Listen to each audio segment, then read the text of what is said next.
Hey, welcome to Let's Talk Nation. I'm your man, Rod Lover. Sitting directly next to me is none other than the General, Attorney Greg Jackson. Once again, it's on, Brother Love. Hey, yo, you know how we get this thing started every week, man. How's this weekend for you this past week? Brother, now come on. You know, this weekend was fun-filled, very educational, very informational. It tugged at your heartstrings, Yeah. but it also increased your intellect. And Greg, I don't know how many notches I want to go, but man, this weekend was incredible.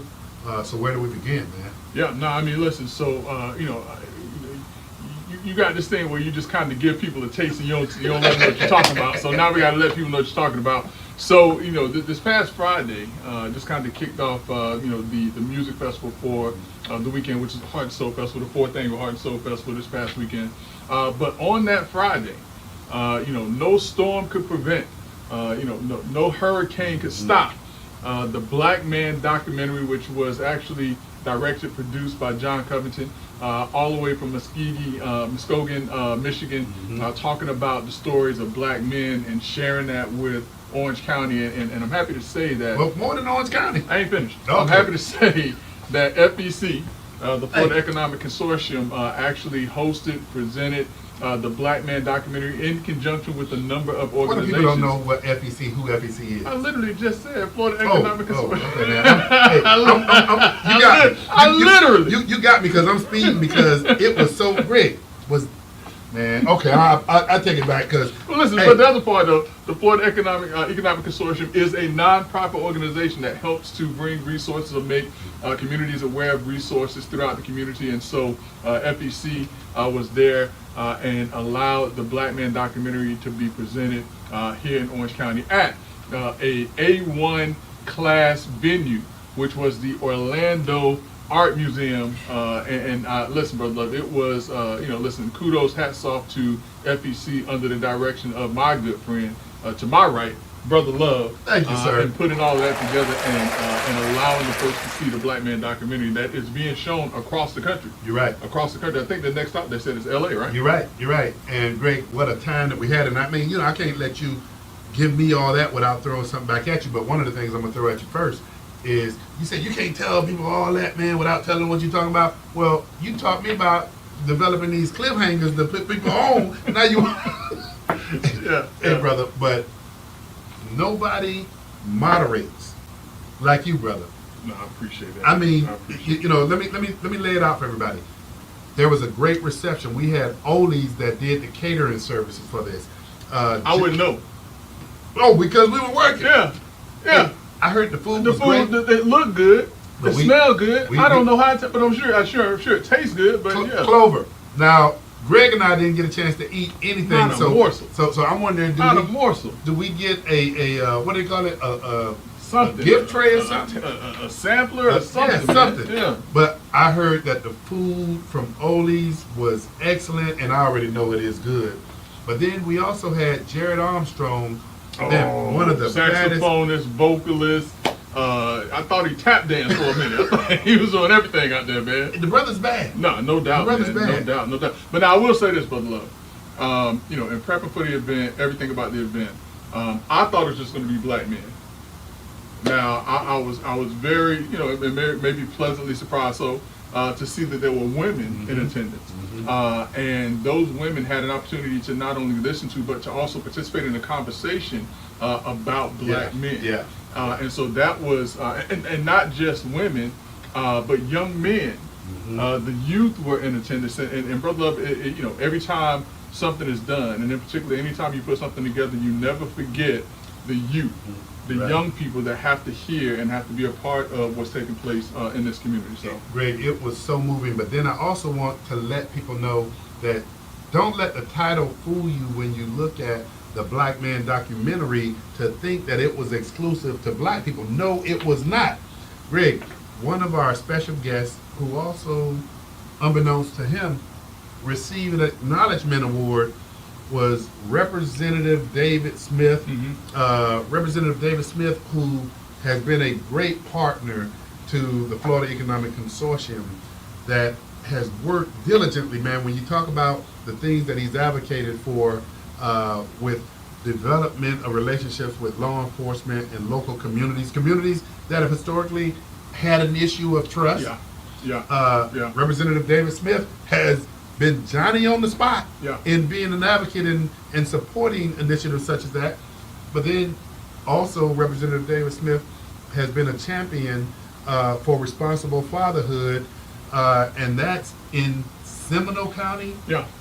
And I mean, this guy is incredible, but Greg, he sat through The entire thing. and Yeah. the engagement, the discussions that were taking place. So you asked me about how my weekend went. I reverse it back to you, starting on that Friday. Greg, let me ask you this. Yeah. How did you feel about when the premiere was over, and then you had, as the panelist, because there was some therapy that was needed after the premiere, Yeah. some engagement, and you had Commissioner, City of Orlando. So Commissioner- let's do this. Let's do this because I mean, let's I'm going through- lay it out right, man. Okay. I mean, if we're Okay. gonna do it, we got to do it right because again, this event was presented by FEC. First class, program, and the panel, as you said, this was touted as a therapeutic panel, and on that panel, Brother Love, and I'm gonna go from John Covington to this end, and I'm going Okay. to this end for a reason. Gotcha, You'll know about gotcha, second. yeah. But on that panel, having a conversation about what folks saw, and also the experiences that people have in their own communities, was Mr. John Covington, there to have that conversation. Next to him, you had Orlando City Commissioner Bakari Burns, who was doing an outstanding job in the community, there to lend his voice as to his experience as a black man and what he sees as an elected official in the community serving individuals. Then you had none other than the world-renowned Dr. Randy B. Nelson, who goes across the country talking to law enforcement and communities about the relationship of what it takes to build stronger communities by coming together and understanding the various aspects of what each brings to the table. Then you have Mr. McKenzie, who was there, who brought a level of honesty, a level of firsthand experience of when you make a mistake, and how you move away from that mistake. And now, as a family man, how you want to do things. And younger generation too. Better as a young man, absolutely. Yeah. So he was there to present on the panel. But also, last and certainly not least, and that's the reason why I came this way, was Admiral David Brewer, African American, an admiral in the U.S. Navy. At the time that he became an admiral, he was the only African American admiral in the Navy at the time, is my understanding. And the reason why I came that way, all of these gentlemen, fantastic resumes, everything that they brought to the table. But Brother Love, I don't know if people really and truly understand what it takes to become an admiral in the United. That is akin to a general in every other branch of the service. But to become an admiral in the U.S. Navy, Brother Love, at the time period when he became an admiral, was something that I actually pulled him aside and I said, listen, you have a whole other story of your own. And Mr. Covington actually heard me. He was like, we got to do something on him and people like him. Because that is going to be a fascinating story, because people don't understand that once you get to the 05 level, I want to say 06, maybe it's 06, once you get to the 06 level, that has to be confirmed by Congress. That is not just something that you just go up and get, and then you have to be vetted from beginning of your career until that very moment. And so for us to have an admiral, a film producer, a world-renowned community engager with law enforcement, with communities, to have a shining star, an up-and-coming political figure in Bakari Burns, and to have a young man, Mr. McKenzie, that was sitting there having this conversation, was outstanding, Brother Love. Outstanding, great, but the way you navigated the process of asking the questions and pulling those answers, I mean, great. That could have been a segue to the Orlando Black Man documentary, listening to that panel respond to how the documentary made them feel and what emotions it pulled from them. Yeah, and you know, listen, let it be known that Mr. Covington so much is stated Yeah. that he would very much consider doing a Black Man Orlando, and thankfully Commissioner Burns was there, and I basically said, now you know, this area, I don't think I have to tell you that, but you got one of the people that can Move and shake it. That's right. That can make it happen. So yeah, but no, listen, man. Once again, outstanding event, great conversation, and looking forward to more like that, brother. Absolutely. Love, so. Well, Brother Jackson, man, can you, speak to the heart and soul, our good friend Paul Billings, and man, the great success that took place Saturday night. Yeah, so once again, it was the 4th annual Heart and Soul Festival. Had some fantastic music that was there for the attendees. Zap, Midnight Star, Confunction, who this is their 2nd time there. Yeah. You also had Troop, and they had Mickey Howard. I believe she was there for the 2nd one also. And so, I'm certain that everything as in the years past was top notch. Greg, I don't know if this dates me or not, but I could actually understand everything that was being sung. Well, listen, because there wasn't no curse. Listen, I'm telling you, there wasn't no cussing. You know what I'm saying? But it wasn't any cursing, wasn't foul language. It's real music, brother. Real music. And Greg, do you remember Computer Love? Oh, of course. Greg, man, I'm telling you, man, I think that brought down the house. Listen, man, and then the movie that I was in that most people don't remember was Menace to Society. Oh, you're right. Yeah, you're right. A lot of people don't remember that. Yeah, man. Yeah. So. Hey, kudos to Paul Billings. I mean, and it was great that he allowed FEC to partner in collaboration, Greg. And again, man, I can't take anything whatsoever away from you. Where you navigated the moderating of that. But see, I say just with the panelists, but people don't know, I was moving in the audience, and Brother Love, somebody right there has a question. I mean, young people, people who provide services in the community. Yeah. Man, I mean, it was just incredible with their engagement. Yeah, and it just kind of took me back to one guy, and when he got finished, I was like, "Sir, I think you just asked a question, and gave a compliment at the same doggone time." He did.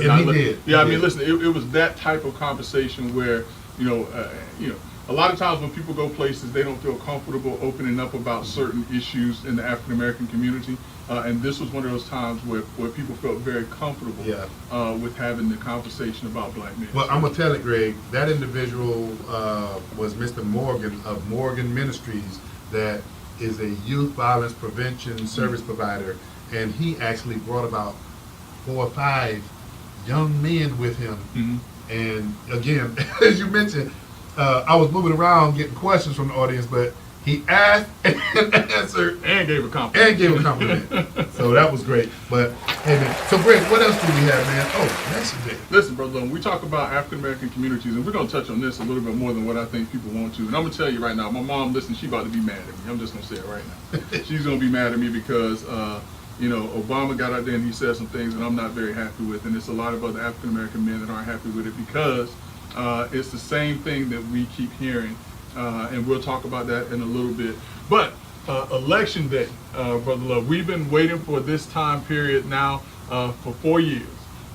This is when we get a chance to determine who the next president of these United States is going to be. It's going to be a new person or a new old person if Donald J. Trump wins versus Kamala Harris.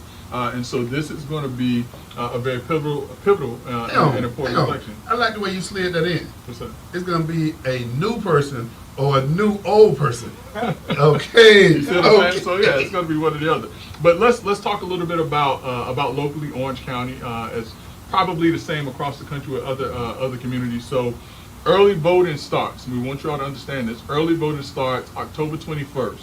And so, you can get out, you can go to any precinct here in Central Florida or wherever you are. I believe you can go to any precinct, but I know specifically here in Orange County, you can go to any precinct.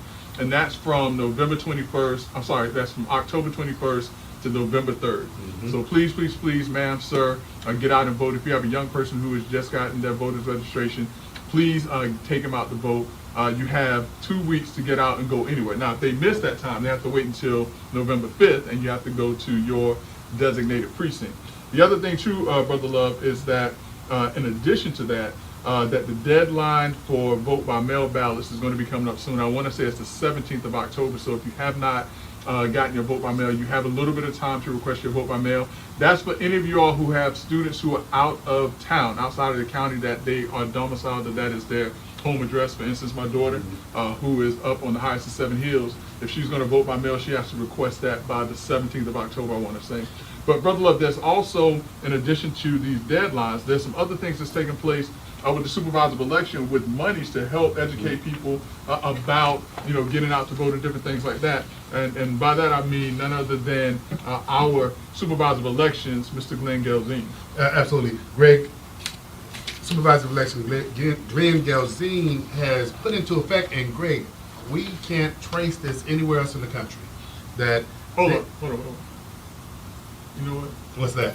We forgot to tell the people that they're tuned in to two of the most influential voices in Central Florida on Monday Night Podcast, Brother Love and Greg Jackson, the dynamic duo guaranteed to raise your IQs 10 to 15 points. And Brother Love, on some nights, it's going to be 25 to 30. If you want to be a part of tonight's conversation, all you have to do is hit 321-483-7002. Again, that's 321-483-7002. Talk to Brother Love and Greg Jackson, the dynamic duo. Brother Love, let's get it on. Boy, I tell you, nobody does it better. So, Greg, here's what I'm about to say. Supervisor of election Glenn Gelzine, man, has been the innovator, the creator, the originator. That's right. Of just, man, some excellent processes. And here's one that you just kind of spoke of. He has put in place a grant program for not-for-profit organizations for what's called OC Vote. And OC Vote stands for Voter Outreach, Training, and Education. Mm-hmm. Guess what? Mm-hmm. Faith-based organizations, not-for-profit organizations, fraternities, sororities, civic organizations, you name it, as long as you're a not-for-profit organization, you can actually apply for funding, and it has different levels. Let me give you the levels real quick. You can apply, and this goes down, Greg, to your small mom-and-pop organizations, $1,000 for a Clementine Award. And again, this is to get voter information, outreach, and education. Right. If you're just passing out flyers, letting people know about information about voting, not telling anybody who to vote for, because that's prohibited. So you got $2,000 Tangerine Award. You have a $10,000 Hamlin Level Award, and you also have two other awards: $25,000 what do you call it, Greg? Kumquat Award. Yeah. If this look like a little orange. Well, Doc was talking about that earlier. He goes plug nose. Yeah. And then $75,000 for a Citron Award. Let me sum this up for you. If you're interested in applying, if you're making church announcements, if you're in a fraternity, and a good friend of the show, and I believe in the same fraternity as yourself, and I'm talking about none other than Pinto. Brother Pinto, yes sir, Alpha Phi Alpha. All the work, Rick, that the fraternity of the Alphas, and I'm not going to take it away from those Kappas, those Sigmas, those Qs. Who am I missing? I mean, that's pretty much it. For the male side. For the male side, and our oldest as well. And then you also have your sororities with the Deltas, the AKAs, the Zetas, as well as the Gamma Sigma Rhos. So think about all the work that they have done historically, providing education. But Greg, guess what? This is not something that's just 30 days or 60 days, as you and I have been critical of when we see organizations come in 60 days, 30 days before an election, and they put people on the ground that we don't even know. Yeah. Well, now your organization can apply not just before this election, but year-round, to continue to give education and information out. So, Greg, I'm telling everybody to contact the Orange County Supervisor of Elections Office. Get more information, get the application. Call that office and tell them you want an application emailed to you so you can apply for this funding. Absolutely. And once again, we have to give big ups and big kudos to Brother Glenn Gelzine, who is the supervisor of elections. This is his brainchild. This is his brainchild. Yeah. Let me segue for something you just said. You mentioned everybody, and you given that voter information and education and training right now, but something you just mentioned about the day of election that you have to go to your precinct. Well, this information tells people that, hey, look, if you go to that precinct, if you go to a precinct and it's not your designated precinct, and they tell you that unfortunately you can't vote at that precinct, and you happen to be persistent, and they allow you to vote, you get a provisional ballot. Right. And you mentioned your daughter also in relationship to the mail-in ballot. Right. Well, here's the other thing. Because of laws changing and things of the nature, you need to be privy to it, that you have to go, I believe it's every 2 years, and we can get a fact check on this, but to update your signatures so that you can actually have your mail-in ballot mailed to you so that you can get it and mail it back out. Right. So That's these right. are some of the things, not all of them, but the Orange County Supervisor election, if you apply and get awarded these grants, you'll also be afforded to go through a virtual or in-person training so that you're well equipped with the knowledge and information and documentation to go out there and do the job right. And here's the other thing too, that Brother Geraldine talked about, because he was in attendance on Friday also. He talked about that, for the first time, the historic town of Eatonville, which is the oldest black charter municipality in the country, is going to be a location for early voting. And so, let's make this a historic time for the town of Eatonville, the historic town of Eatonville. And if you want to go early vote in this historic election, one way or the other, you can do so in the town of Eatonville. Now, I don't think Eatonville gets any benefit from it. They don't get any kickbacks, but at least you get a chance to experience, the town that freedom built. You're right. The oldest African American chartered municipality in the country. You can early vote between October 21st and November 3rd in the historic town of Eatonville. Okay, Greg, educate. I mean, if you've been living under a rock, that's the only way you don't know. But at the highest level of the election, and I'm talking about the presidential, who do people have the choice of selecting from? You talking about for the presidential election or just in just general? for folk that have been living underneath a rock or I mean, listen, they have a choice between Vice President Kamala Harris, who in essence took the place of Joe Biden after the June debate, and the Democratic Party decided that he was not as sharp as they had been telling us that he was, and you can tell them a little bit better by that, because they told me that he was as sharp as ever. That's what they told me as a Democrat, against Donald Trump, who is the former president of these United States, who apparently is proving himself to most certainly be the Teflon Don, because this guy is having more assassination threats than any other presidential candidate in history at this point. you're right. So that that's the choice at the top of the ticket. But obviously, there's some other folks. Former Governor Rick Scott, he is on the ballot for his Senate seat this year. But more locally, Brother Love, here, the supervisor of election, that is a race that folks are going to be looking out for. You have 3 candidates in that race, one of which is Karen Castadental, as well as West Hodge. There's another gentleman and another young lady who's in that race. And then there's also another race, Brother Love, that we talked about quite a bit, actually 2 races that we talked about quite a bit, one of which is the Orange County District 1 race, with the gentleman who has been in, sat down and talked to us, Mr. Ashton Arthur, and his opponent who is in And not just talk to us. Yeah, He talked to Let's Talk Nation. That's right. And then for Orange County District 3, another young lady who came in, talked to Let's Talk Nation. She is the incumbent in that race in the form of Ms. Uribe, Commissioner Uribe, and her opponent is Linda Stewart, who is a former commissioner, former representative, former Senate, who just can't seem to want to get out of politics. You're right, but Greg, I can't even floss over Commissioner Uribe when she came in and basically educate. I mean, we thought and you and I, we are pupils of what takes place in government, but she came in and she broke down, man, some of the aspects of some of the things that we need to keep our eye on, man. And when I say she has her fingers on the pulse of what's taking place, when I say that she is a good steward of public service and taxpayer dollars, man, Commissioner Uribe came in and basically laid it out for us. Yeah, no doubt. And Brother Love, just to be fair, because I don't want to, listen, I was a political candidate in 2 different races, and I never wanted someone to mention the race that I was in and not mention my name. So I want to be fair to the other individuals who are running in that supervisor of election race. Again, I mentioned Kara Castadental, also mentioned West Hodge, but there's also Dan Helm, as well as Sunny Linda Marie Groove. And so those are the other individuals that are running in that race. And as I indicated, the District 1 race for Orange County and the District 3 race for Orange County. But then you also have the District 5 race for Orange County, Brother Love, and that is Kelly Smarad, I want to say Semarad, and Steve Leary, Leary. I only spelled his last name because I spelled her last name. We don't want anybody to say that we are being preferential to anyone unless it's a good friend of ours, and we're going to be preferential as much as we want to be at that point. So, Greg, as wasn't- in Commissioner Uribe Yeah. and Mr. Austin. You, So I'm just but gonna say- wasn't Leary was a former mayor Winter of Park. Winter Park. Okay, Winter Park. That's right. That's right. So yeah. So I mean, listen. I mean, there's nothing wrong with, moving on to the next phase, and I believe he believes that that's the next phase in his life, and it's all good. It's Great. all good. Can I push you back just because you brought something up and I don't want to lose that point. I know it's further in our punch, but another assassination attempt.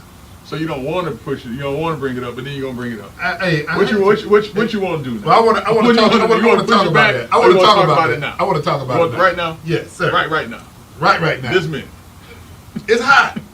I mean, because we've had this. Great. This would be the third attempt, wouldn't it? Listen, and I've said this before, and I've had people to come to me and say, I wish someone would be successful at these attempts, and I think that is an absolute wrong attitude. Mhm. The reason why I think it's a wrong attitude is because if the shoe was on the other You're right. foot, I would not want it to be a Democrat that was afraid that if they had their hat in the ring, that they would have to face being assassinated. Correct. We don't- So, yeah. So that's the reason why, whether I like Donald Trump or not, I don't condone. I don't think that it's appropriate that this man who has put his name in the hat to run for president, like him or not, I don't think that should be open season to try to take this man's life. You're I just absolutely don't. right. And Greg, I saw this and I was thinking maybe this is somebody not smart goes to a rally. Well, let's break it down for Yeah. people. I mean, because the first one was the one that happened in Pennsylvania. Mhm. All right, so that was the first one. Then there was another attempt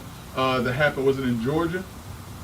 I believe so. I Yeah, believe yeah. so. There was another attempt in Georgia. I want to say we may be off on that, but the last attempt just happened today or yesterday in Arizona, if I recall correctly.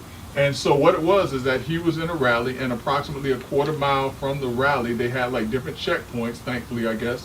And at one of these checkpoints, they identified a gentleman who was in line with the handgun, with the shotgun, with fake ID, who was trying to get into this rally. And so this was what they considered to be yet another threat to the life of Donald J. Trump, who is a candidate for president as the Republican nominee. And it's sad that our country Very. has come to that point to where, somebody can't go and run for president without worrying about being killed. And again, like I said, Brother Love, I thought that it was the Trump supporters and the MAGA folks that was supposed to be the deranged ones.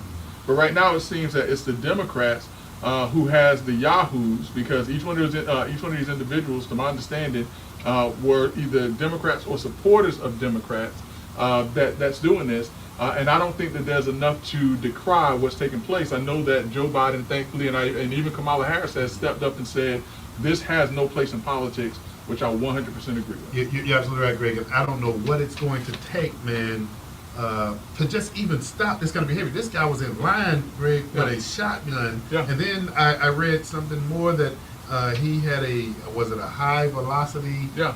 magazine that Yeah. you wouldn't be able to just walk Right. into a store and purchase. Right. Yeah. Yeah. So I mean, listen, it's going to all be over in about 30 some odd days is what they say, Yeah, or yeah, 20 some odd yeah. days, whatever it is. Let's hope that we return to some normalcy. But listen, I thought that when Joe Biden became president, that there was going to be a sense of normalcy here in this country, that there was going to be a sense of togetherness and getting along.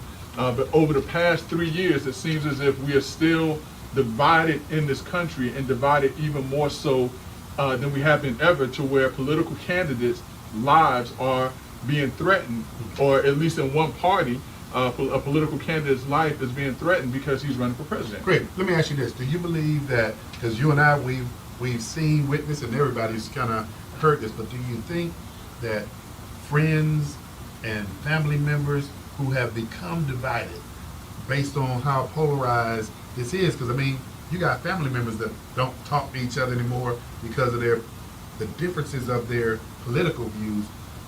Do you see a healing or mending, or people coming back to some reality that, man, we're not going to let this dampen our relationship. Let's just not talk about it or something. Not for a long time, but and let me tell you why. So look, I had a good friend in high school. He would come to Orlando, visit me. The last time I went to my class reunion, we hung out. He told those stories about how I saved his life and everything else. until we started talking about politics. And I had to cut him off. And I haven't spoken to my friend, my high school friend, now for about 4 years because of a political disagreement. And I think that what's taking place right now, Brother Love, and this is from the top down, one of the most offensive things that I heard happened in the 2020 election cycle when Joe Biden got on television and said, if you're thinking about voting for me, then you're not black. And the notion that every black person has to vote Democrat, and if as a black person you don't vote Democrat, then you're Uncle Tom, there's something wrong with you and all this other stuff. And I think that there can't be a healing because individuals, whether the Democrats lose or they win, it's been this notion of we as African Americans don't have a choice. And that's the sad part. And when I say it starts from top to bottom, I mean, even from the standpoint of Barack Obama this past weekend, or this past week, they brought him down from Martha's Vineyard to sit down and talk to black men. And the conversation that he wanted to have with black men is that we have to vote for Kamala Harris because she's black. We have to do this. And my thing is that we don't have to do anything. And if we look at the policies of what's taking place, if that does not align with you and what you believe in, why are you telling us or forcing us to believe that this is the person that is right for our community? And there are a number of African American men, and I think that right now, the most in our country's history, that more African American men are moving away from the Democratic Party than ever before, and there's a reason why. And now we are now being pandered to as African American males. Now, you as a Republican, and I hope you don't mind me outing you, and I've been out for a long time. I hope you don't mind me outing you. Brother Love's out the closet. He's a Republican. I'm not, but you're not being pandered to, or you're not being told what to do as I am as a black male Democrat. And now all of a sudden, Kamala Harris, who's been saying, "Oh, it's time to turn the page," but Brother Love, the page that we're turning from is 4 years of Joe Biden. They keep talking as if all of the bad stuff that's happened in this country has been under Donald Trump. No, the stuff that we're talking about has been under the Biden-Harris administration. But just today, she came out with a plan of what her plan is to help black men financially. What was that, man? I don't know what it is, but I'm offended by that. I'm offended by that. I'm offended by the fact that every time they talk to African American males about the issues that are important to us in the community has to deal with social justice, with prison, with welfare, with all these other things, when that's not even the life that I live. Mm-hmm. They presume that as a black man, that those are the things that's important to me, and they're not. But let me say this to you. Let me say this to you, Brother Jackson. Here's something that I am very happy about. You know what that is? What? Now that they're finally talking to black men. Listen, but why? But why? You know the why. You know the why. So when you say, "Oh, they're finally talking to," why? They're concerned. They're concerned that black men. But what happens after this conversation? Are they going to continue to talk to us, or are they going to do us like they do? I'm with you on that. Are they going to do us like they do the African American community every 4 years when they come and they ask us for our vote, and then we don't see them again? Okay, but here's the other part. And man, I do not agree. I love the fact that black men are speaking up. I love the fact that they're voicing not only their concern, but they're placing an argument in place. But here's something, man, that I've been observing, and it's been on social media like crazy. Hey, man, I totally disagree with the level of disrespect that you see black men exerting toward Magic Johnson. I love the fact that they're Magic Johnson. Oh, you have, man, Greg, you've been under a rock for a minute because Magic Johnson at one of Vice President Harris's campaign rallies, Magic Johnson told black men that they have a responsibility to get out and vote for Vice President Harris. He was wrong. You're right. He was wrong. So what? Listen, anything out of his mouth when he says that, do we have a responsibility to vote for her? He's wrong. And whatever backlash comes from that, he needs to own that. You're right. He owns that. No, that's what he said. But the level of the backlash that is taking place against him, it's not. It's directed at him, but it's. I think what else that it's pulling in, they're pulling in and they're redirecting a lot of this toward Magic, and they're talking about the fact that, man, you go back and tell us how you raised your son, and you know where I'm going. So that, Greg, I got to tell you, man. I don't agree with that. I mean, I totally don't. But I love the fact that these black men are stepping up. And, we often hear this thing about black people aren't monolithic in their thinking. Well, man, these brothers are letting it be known. And again, my party, I'm gonna say this, my party, man, I think that there's a missed opportunity to have a conversation about how big this 10 Oh, is. so, no, it's an absolute missed opportunity Yeah. by the Republican Party. Yeah. I mean, and like I said, I mean, after this election, I'm probably going to be a former Democrat. And you know, the interesting thing is that I'm not looking to the Republican Party to cast my, you know, to cast my allegiance or alliance to, or affiliation to, I guess I should say, because I don't have any alliance affiliation, whatever the case may be, because I don't think that anyone is really and truly speaking to African American males. Right. I think that they're talking at us. I think that they're telling us what we have to do for someone else's benefit, but they're not talking to us and the issues that are important to us as African American men. Do you think, Greg, do you believe that Democrats are really concerned about black men at this point in time? Because I've never seen a focus, a laser-like focus, to speak to black men about what their value is. I've never seen it before. No, I mean, listen, this is about getting votes right now. If this were sincere, then this push to have some type of program for African American males to improve their economic or financial conditions would have done at the beginning of the Biden-Harris administration. I mean, the fact that we're just now hearing this with 30 some odd days from the, or 20 some odd days from an election is offensive. The fact that, you know, Magic Johnson feels that he can come out and tell us that we have a responsibility to do anything.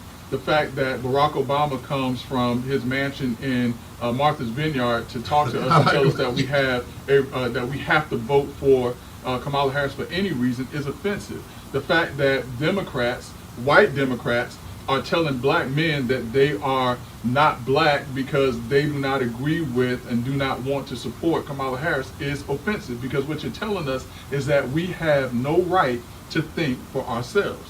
That is what the whole democratic process is about, is that we have a right to think for ourselves. We have a right to speak freely about how we feel about things, but yet and still when we do it, we're ostracized. We're told that we are not who we are. How do you tell somebody that if we don't vote for somebody that is a direct affront on who we've been all of our lives? Yeah.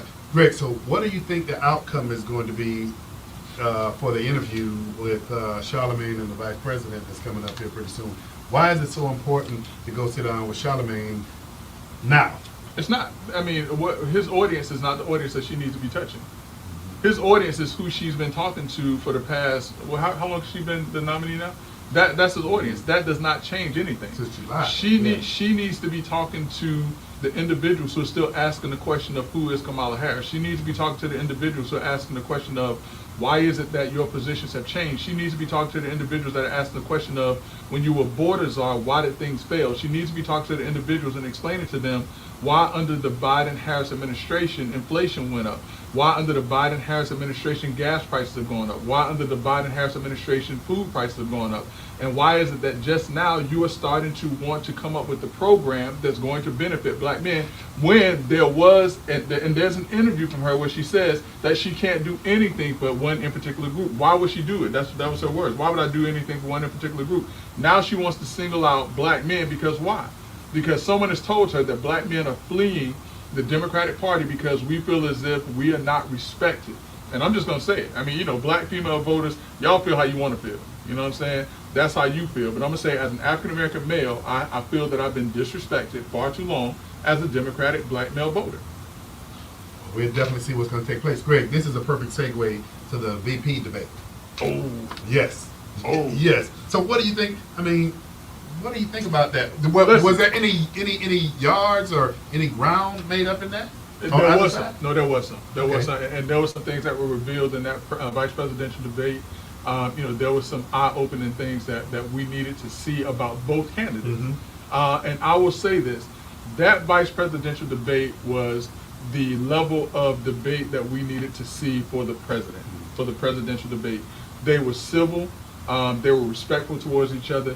They didn't make any childish remarks and different things on both sides. I mean, because remember, the thing that got Trump going when Kamala Harris made a comment about the people leaving his rallies, because she knew that. I mean, Yeah, she was. I mean, yeah. yeah, she was poking. I mean, but the fact that Donald Trump then comes out and talks about there are people in Springfield, Ohio, I think it was, that are eating cats and dogs. Now, I will say, Brother Love, that I did see recently a podcast with an individual who lives in Ohio, who is from Haiti, who has a cousin from Haiti that was there, and I'll send it to you if you want to see it, where the cousin from Haiti was saying that yes, in Haiti we do eat cats. You can actually go places and you can buy cats because they eat cats. Now, whether or not that's true or not, I don't know, but it's interesting that these things have become an issue in this election cycle, because that's what they talked about in the presidential debate. But this vice presidential debate, it was on issue, it was on topic. There were some things brought out that I think were very key for people to see. I will say this though, if we're talking about someone who is second in command, as much as a likable guy as Waltz was, I think he was a very likable guy. I don't think that that's the guy that you want to be second in command. I just don't.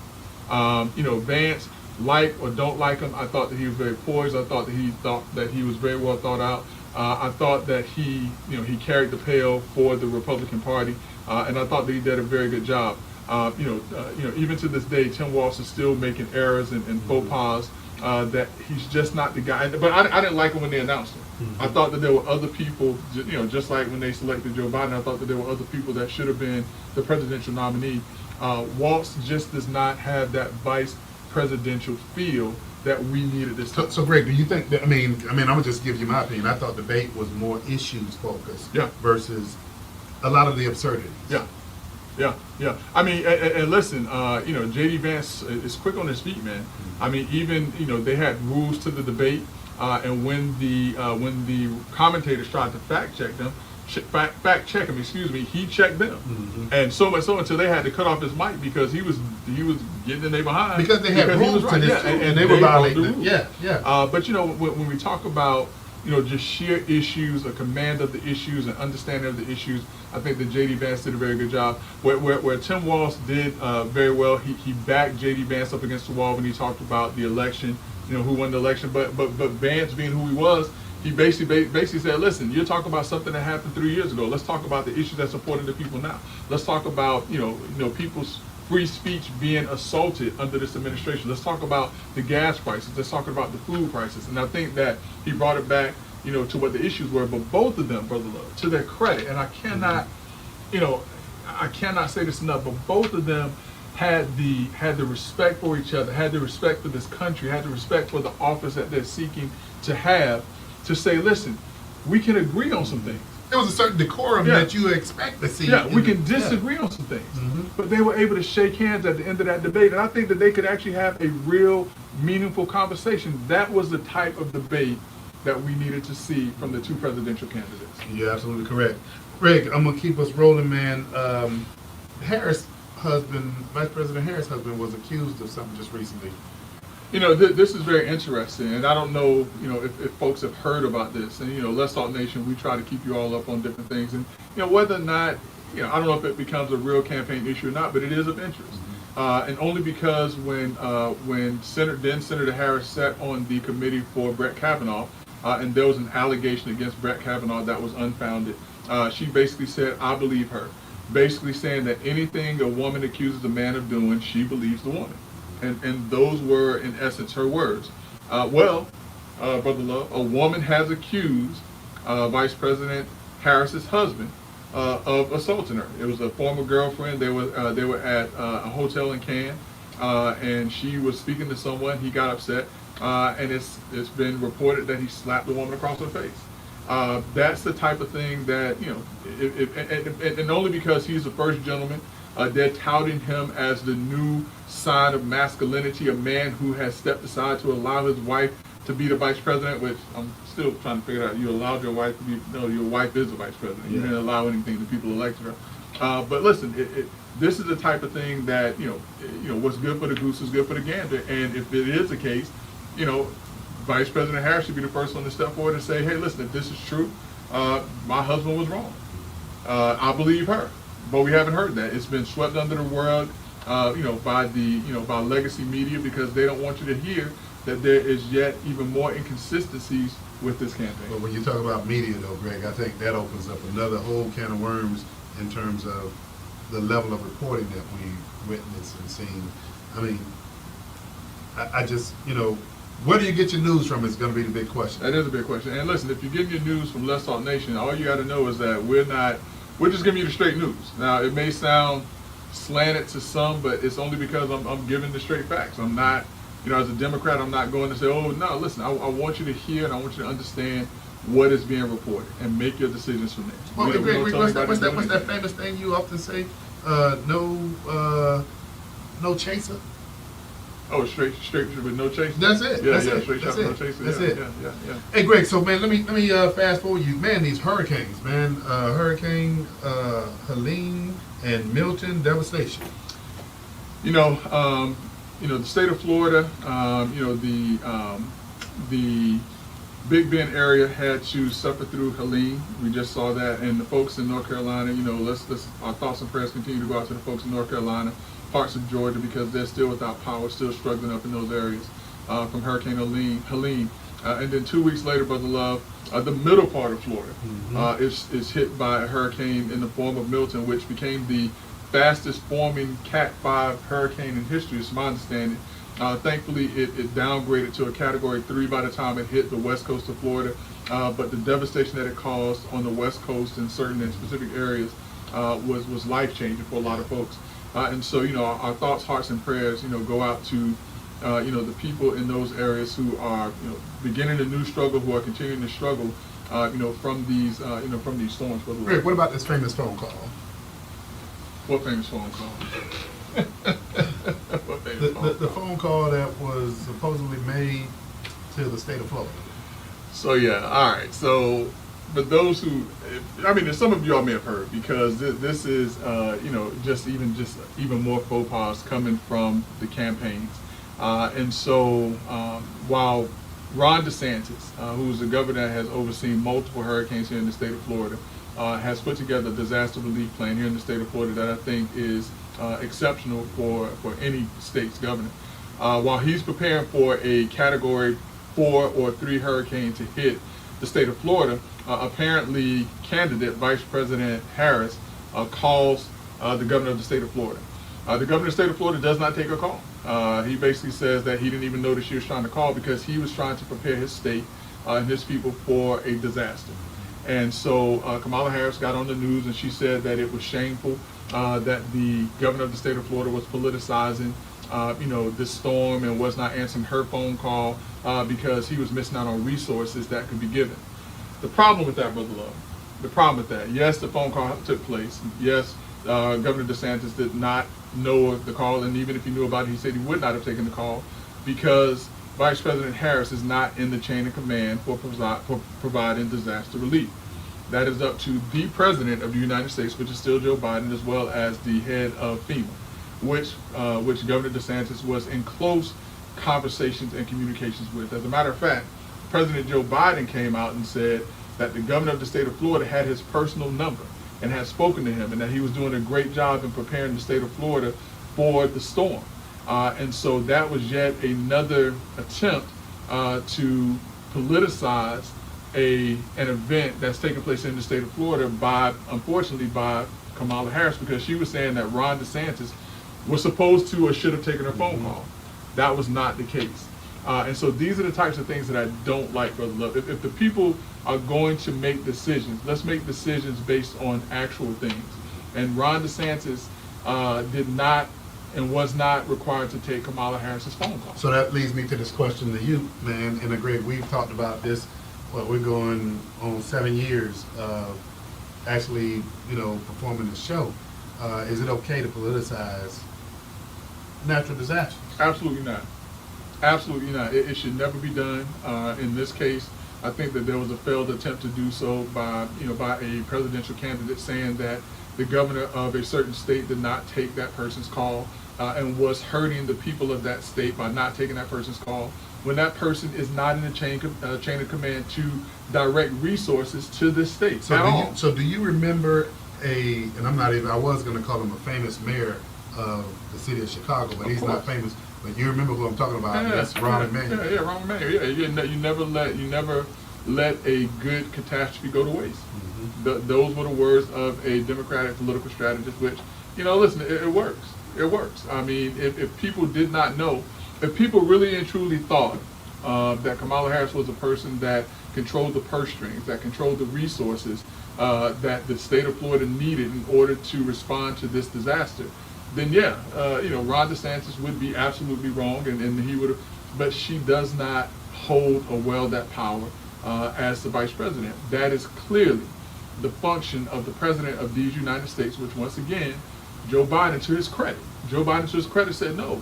I've spoken to all of the governors, even the governor in the state of Florida. May have gotten off to a rocky start, but he has my personal number, and he's doing a great job. He said that directly after Kamala Harris' statement. Well, great. I'm gonna roll this back a little bit too. And this was something that I talked about on the sit down, the earlier show, and that is, Greg, I am a Florida native. Yes, I left Florida for a little while to go to college, came back home. But anybody who lives in Florida, we have hurricanes, Yeah. right? Yeah. And so one of the things, Greg, I've noticed, and I don't know if you mentioned it regarding the state and Governor DeSantis and, the level of preparedness. But one of the things that I've noticed over the years is local government and state government, and yeah, I'm talking about city, county, and the state of Florida. They've gotten better at their advancement as it relates to technology and communicating with local communities that these disasters are about to hit. They've gotten better, and earlier Doc Polite was saying, gotten better with getting information out. But Greg, I'm going to tell you, I believe local government and state government have gotten better at the way they communicate to the local community. Yeah. And our good friend, Volusia County Sheriff Mike Chitwood, when the disaster was headed toward Volusia County, and they were telling people to evacuate, those that refused, I believe it was Sheriff Chitwood that's It was actually a couple of them. I think the first one to do it that I recall was in Georgia, if I remember right. And those first responders were basically saying, and these are executive leaders, said, hey, well, if you're not going to evacuate, do us one favor. Get a marker and write on your ankle your name and your date of birth. And listen, though, Brother Love, all jokes aside on that, unfortunately, I think that the death toll from Milton is 25 folks right now. Man. Which is, it's horrible that people lost their lives in this storm, but this was a serious storm. I know that if you look around, a lot of folks didn't lose lights, a lot of folks didn't have as much damage, but this storm caused some significant damage and took life. I want to say that the estimates are currently, I know that Joe Biden has pledged $600 million to the disaster relief for Milton alone. And I want to say that the estimate of this storm, the damage caused, is in the billions already. But Greg, don't say that without talking about what level of impact that we possibly are going to have when you look at property insurance costs. Yeah, but thankfully, I think the state of Florida has done a good job of getting insurers here in the state that are going to stick it out with the folks that pay their premiums and that have homes and different things like that. So, I hope that there are no issues with that. I really truly hope that there are no issues with that. But brother, let me just circle back on something, because what I think I have to give a caveat, because I think that a lot of times when folks hear me talk, they think that I have an issue or a problem with Kamala Harris, which I don't. And there's certain things that I don't like about her policies. But I have a great deal of respect for Kamala Harris and how she's come up through the ranks and different things of that nature. But listen, I don't agree with my wife on everything. And so if you think that I'm going to agree with everything that Kamala Harris says, or whatever the case may be, then you're wrong. If you think that I'm just going to vote for her because of the color of her skin, and we're not going to get into the race part, then you're wrong about that. And I think that I'm more upset as a Democratic black male, Brother Love, that I've been told that I have to do something. That if I don't do something, that brings into question who I am as an African American male. And so I'm more frustrated with the attitude of certain Democrats. I'm more frustrated with the attitude of the Democratic Party in telling me that I have to do something because of the color of my skin. And that is, anyone who believes that or anyone that's hearing that, you should feel disturbed by that. Listen, they even tell you in church, Brother Love, let's get biblical on this thing. Let's get biblical on this thing. But for those who are biblical, when you're giving your tithes, it even say the Lord loves a cheerful giver.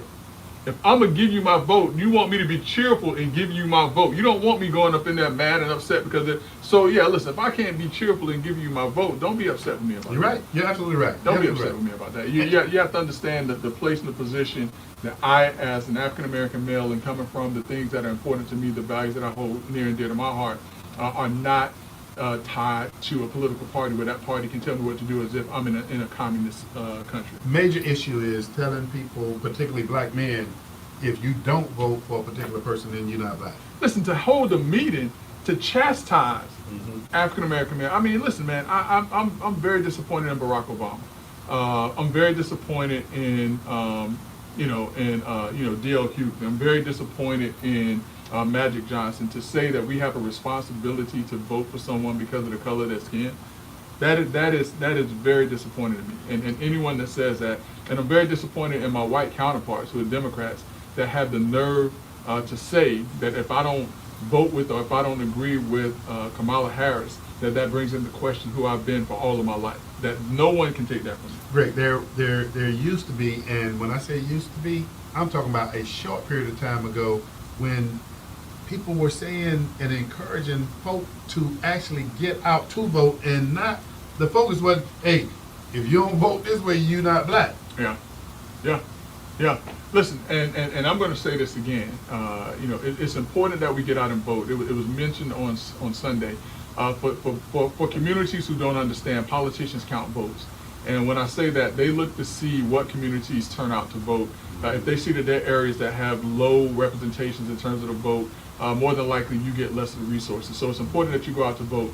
Now, I say that to say, even if you go into the voters booth and you don't vote for anybody, the fact that you show up says that you care about the process. I've always said, and I will continue to maintain, that your right to vote is not someone's right to your vote. I do not subscribe to voting for the lesser of two evils. If I step into that voters booth and I don't know or I don't like either one of those candidates, I'm not putting a mark by either one of those candidates. But you know what, Brother Love?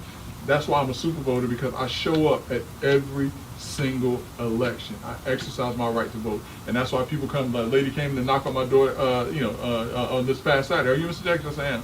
I want to talk to you about this because I'm a super voter. And I told her, I said, listen, I don't know what people have been telling you. I don't know if I necessarily agree with this issue, but I'll tell you what, I appreciate you for being out here walking and getting information out to people. You know, Greg, you mentioned that you're a super voter, and I'm going to say this before we run out of time.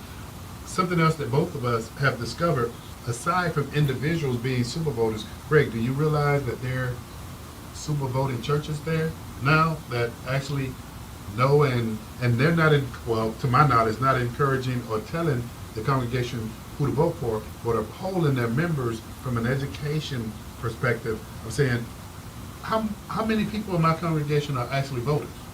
Listen, let me, and I know that there are a lot of churches like this, but I got to give a special shout out to St. Paul AME, which is my church.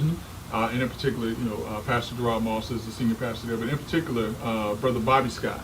Okay. He is the chair of the Social Action Committee for St. Paul AME Church. And he took it upon himself, Brother Love, to put together a voter education forum that brought together individuals in the community and provided this information.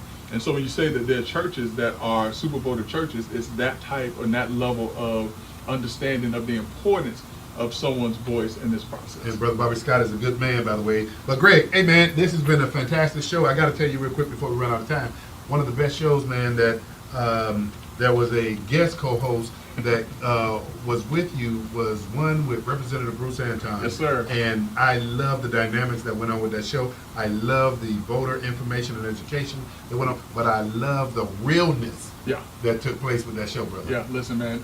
Representative Anton, he always does a great job. He's just a good person to talk to, but he is also knowledgeable.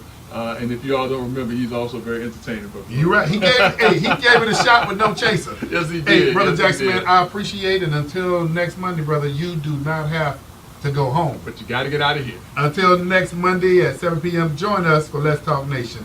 The General and myself, we'll see you next week.